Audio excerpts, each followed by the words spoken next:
الله أكبر الله أكبر.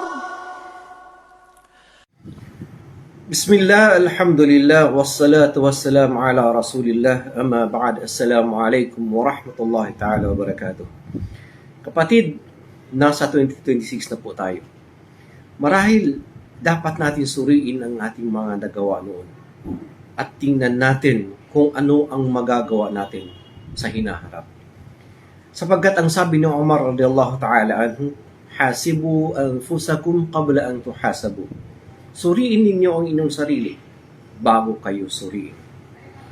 Ang sabi ng Panginoon, Ya ayyuhalladhina amanu taqullaha wal tanzur nafsum ma qaddamat lighad.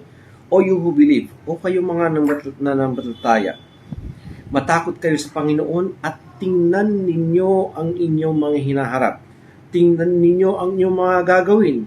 Pagandahin ninyo nang sa ganun ay makuha ninyo ang kapatawaran, ang rida at saka rahma ng Allah subhanahu wa ta'ala.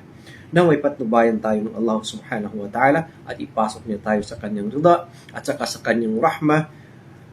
Wassalamu alaikum wa rahmatullahi ta'ala wa barakatuh.